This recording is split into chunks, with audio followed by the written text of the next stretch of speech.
Ladies and gentlemen, welcome to the English Daily Book Summary YouTube channel. In order to not stop learning, listen to an English book summary every day for free.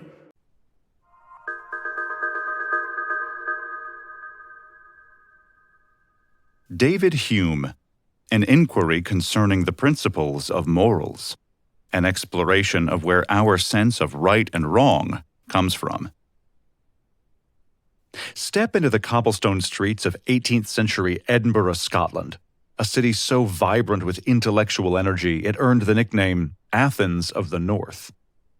Here, amid coffee houses buzzing with debate and university halls crackling with new ideas, David Hume developed a theory of morality that would challenge centuries of philosophical thought. At the height of the Scottish Enlightenment, Hume published An Enquiry Concerning the Principles of Morals, refining ideas he had first explored decades earlier in his Treatise of Human Nature. While the earlier treatise had been largely ignored, this more accessible work, which Hume himself considered his finest, would go on to transform Western thinking about ethics.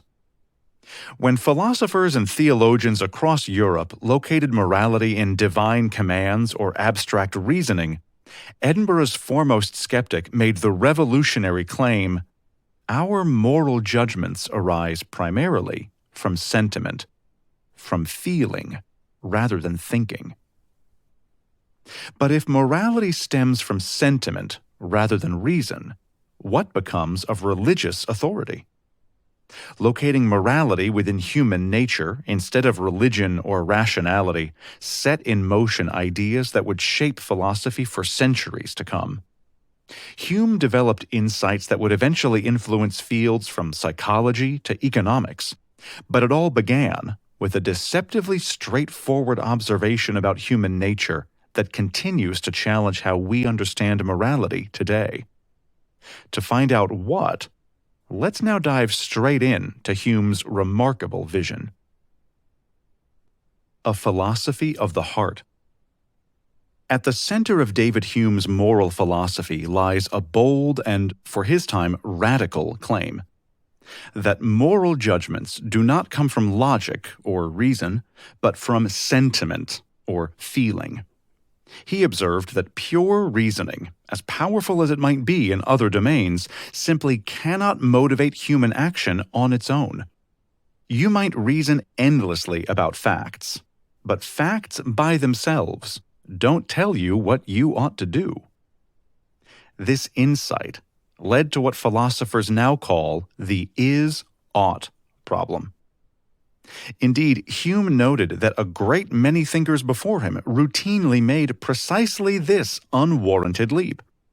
They would move from describing how things are in the world to claiming how things ought to be, all without proper justification. He saw this as a fundamental error in moral reasoning. For him, moral distinctions are not derived from some abstract, rational thought. Instead, they emerge from moral sentiments that exist naturally within all humans. How does this look in practice? Well, say you approve of someone's action, or maybe a character trait. Hume explains that this approval comes from a feeling, not a logical deduction. Reason can inform you about facts and relationships, but ultimately, moral judgments are grounded in your sentiments. This does not mean that Hume believed moral judgments are entirely personal or arbitrary, however. Far from it. Hume strongly believed human nature includes common sentiments that create shared moral feelings across humanity. These shared feelings make morality possible as a social phenomenon, rather than just an individual preference. This view directly challenged the rationalist approaches to ethics that were dominant in European philosophy at the time. Most thinkers before Hume assumed that virtue must be based on rational principles that transcended human feelings. Hume reversed this perspective, grounding morality both in human nature and our human capacity for feeling. By placing sentiment at the foundation of morality, Hume created a pioneering naturalistic ethical theory. His approach explained moral judgments as natural human responses, rather than conformity to abstract rational principles or divine commands. This naturalistic view would influence numerous later philosophers in profound ways, sparking new avenues of ethical inquiry. On sympathy. Central to Hume's moral theory is the concept of sympathy, a multifaceted capacity that allows humans to share and respond to the feelings of others. Sympathy, for Hume, is not merely feeling sorry for someone. Instead, it represents our fundamental ability to resonate with other people's emotions, both their joys and their sorrows. Hume observed that humans naturally mirror the emotions they witness in others. When you see someone in pain, you feel a version of that pain yourself. Similarly, when you witness joy, you experience a similar pleasant feeling.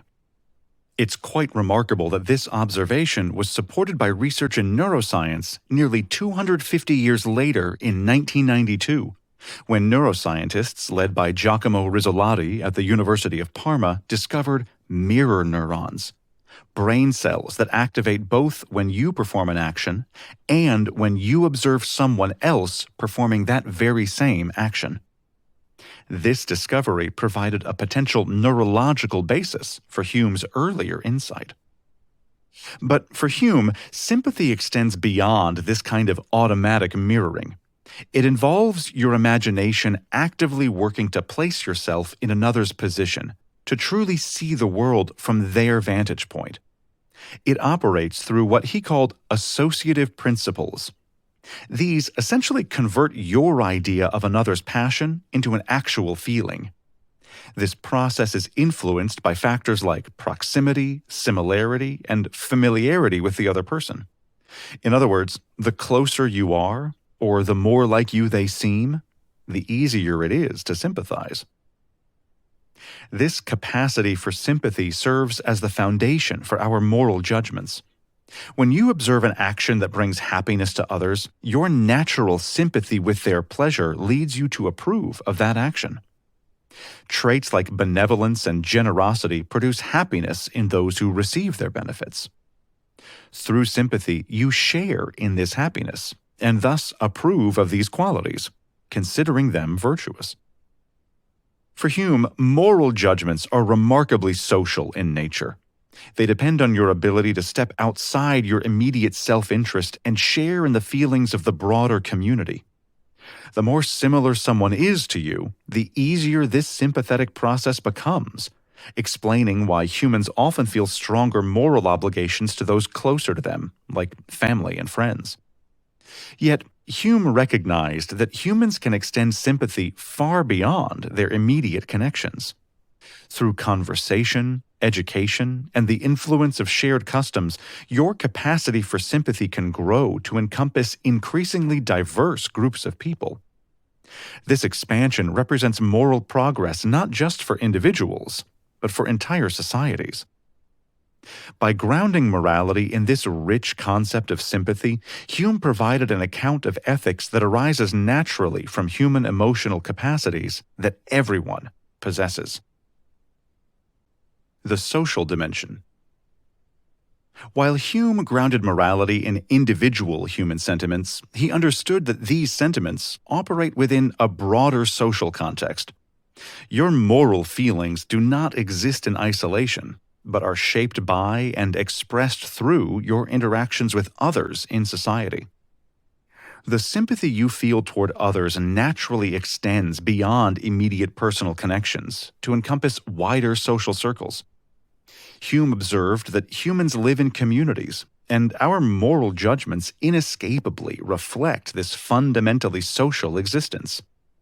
Your approval or disapproval of actions is influenced by considering their effects not just on specific individuals, but on society as a whole. This social dimension of sympathy explains why humans across different cultures tend to approve of qualities that benefit their communities. When you witness an act of justice, generosity, or kindness that helps many people, your sympathetic response is amplified by the combined happiness of all those affected. This creates a powerful sentiment of approval toward actions that promote social welfare. Hume noted that your moral judgments often transcend your own personal interests. You can approve of virtuous acts that do not benefit you directly, and even approve of virtuous people who lived long ago or in distant lands. This demonstrates that moral sentiments naturally expand beyond self-interest to consider the interests of humanity more broadly. Your capacity for sympathy allows you to adopt what Hume called a general point of view. This means stepping back from your immediate personal perspective to consider how actions and character traits affect everyone in society. This general viewpoint creates more stable and consistent moral judgments than if each person relied solely on their fleeting, immediate personal reactions. The social nature of sympathy also helps correct for biases in your moral judgments. Through conversation and interaction with others, you learn to adjust your initial reactions and develop more impartial assessments. In this sense, society itself becomes a corrective mechanism for individual moral sentiments, guiding us toward more thoughtful and widely accepted evaluations.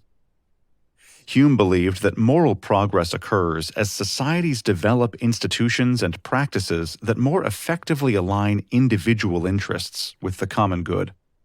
As communities grow larger and more complex, they create systems of justice, property, and governance. These systems, in turn, help to transform natural sympathy into sustainable social cooperation, forming the bedrock of a flourishing society. This social understanding of sympathy, therefore, creates the foundation for Hume's views on utility and the common good. It effectively shows how individual moral sentiments naturally evolve into concern for collective welfare and social harmony. Utility and the common good. Building on his understanding of sympathy and its social dimensions, Hume developed a sophisticated theory about utility and its vital relation to moral approval.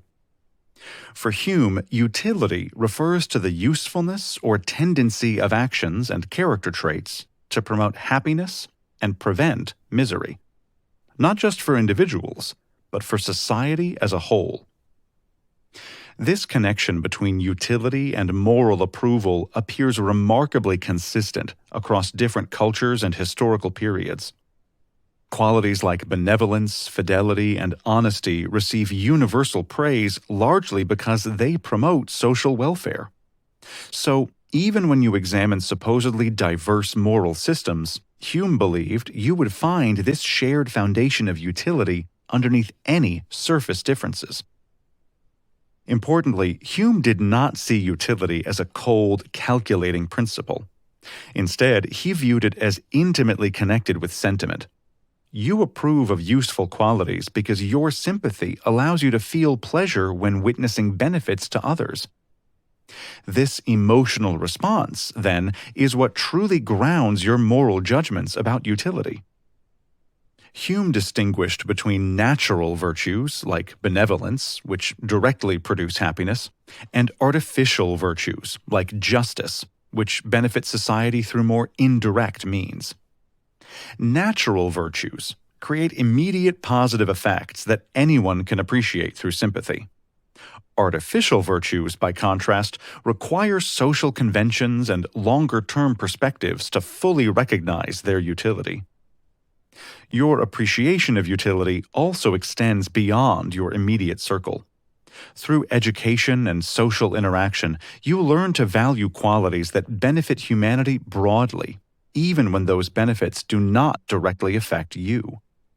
This expansion of moral concern reflects the development of a more refined and impartial moral sentiment. Hume's emphasis on utility as a foundation for moral judgment later influenced utilitarian philosophers like Jeremy Bentham and John Stuart Mill. However, unlike some later utilitarians, Hume never reduced morality to a simple mathematical calculation of pleasure and pain.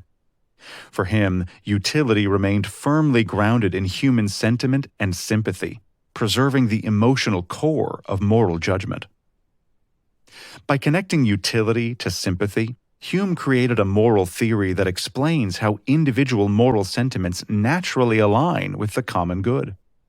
This approach provided a thoroughly humanistic foundation for ethics without appealing to divine command or abstract rational principles. Justice as an artificial virtue. One of Hume's most original contributions to moral philosophy was his analysis of justice as an artificial virtue. Unlike natural virtues like benevolence or compassion, which arise spontaneously from human sentiment, Hume argued that justice emerges through social convention and agreement. For Hume, justice primarily concerns rules about property, contracts, and promises. These rules do not spring directly from sentiments. Indeed, if you probe your immediate emotional reactions, you might not feel natural approval toward abstract principles of property rights or contract enforcement. Instead, these principles developed because humans gradually recognized the overall utility of social cooperation over time. Justice also becomes necessary under specific conditions of human existence. Where resources are limited, human generosity can become restricted, and people naturally favor their own interests and those of their close associates. In a hypothetical world of unlimited abundance or perfect benevolence, strict rules of justice might be unnecessary. Given actual human circumstances that vary over time, justice serves as an evolving framework for peaceful coexistence. Justice evolves through social experience. As societies develop, people discover that certain arrangements of property and promise-keeping benefit everyone in the long run. Your natural sympathy allows you to appreciate these collective benefits, even when following rules of justice might occasionally conflict with your immediate interests. Though artificial in origin, justice becomes deeply integrated into moral sentiment over time. Through education and social reinforcement, you develop genuine feelings of approval toward just actions and disapproval toward unjust ones. Justice thus becomes naturalized in human moral psychology, even though it began as an artificial construction. It starts to feel like second nature. Hume noted that rules of justice do vary somewhat across societies and historical periods, reflecting different circumstances and needs. However, all functional systems of justice share the fundamental purpose of securing social cooperation. This explains why certain basic elements of justice appear across diverse cultures, despite variations in specific rules.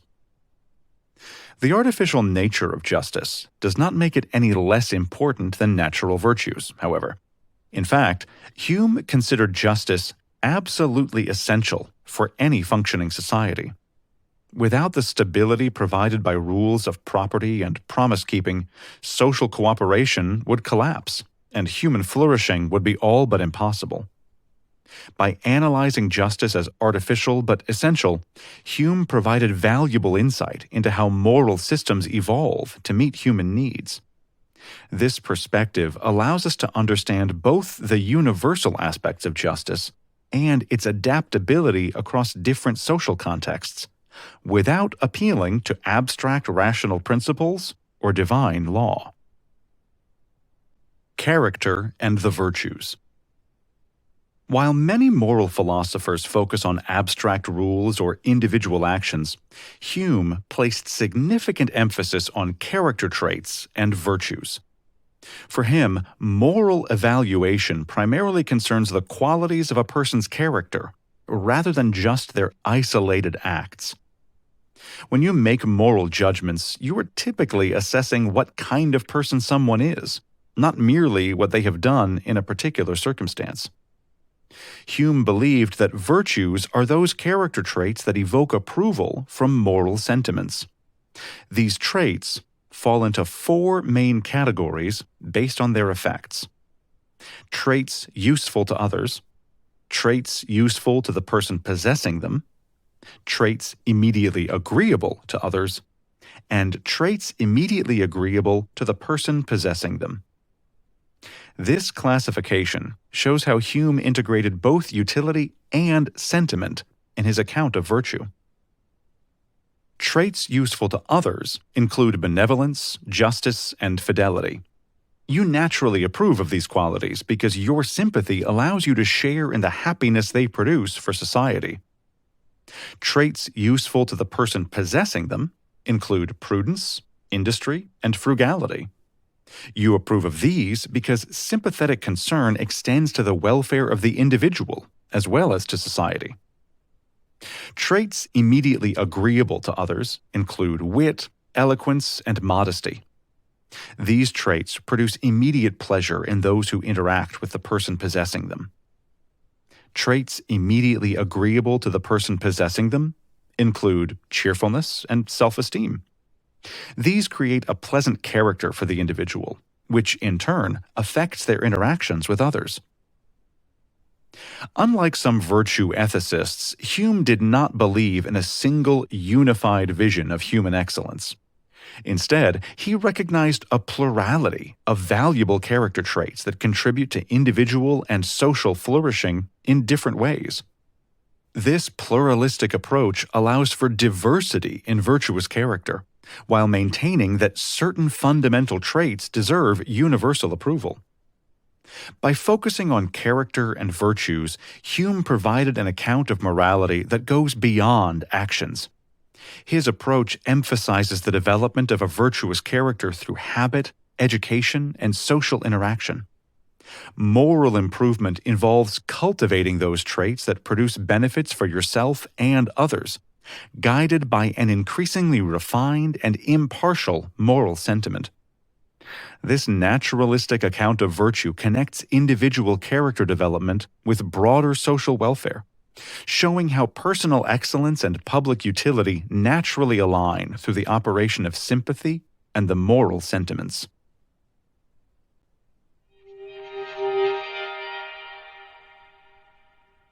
In this blink to An Enquiry Concerning the Principles of Morals by David Hume, you've learned that Hume revolutionized moral philosophy by locating ethics in human sentiment rather than abstract reason or divine command. His work made morality accessible to everyone with the capacity for sympathy. Through his naturalistic approach, Hume argued that moral judgments arise from our shared emotional responses to actions that promote happiness and welfare, both for individuals and society. He distinguished between natural virtues like benevolence that emerge spontaneously from sentiment and artificial virtues like justice that develop through social convention to serve human needs. Grounding morality in human nature while acknowledging the role of utility and social context, Hume created an ethical framework that explains both universal moral tendencies and cultural variations over time. Okay, that's it for this blink. We hope you enjoyed it. If you can, please take the time to leave us a rating. We always appreciate your feedback. See you in the next blink.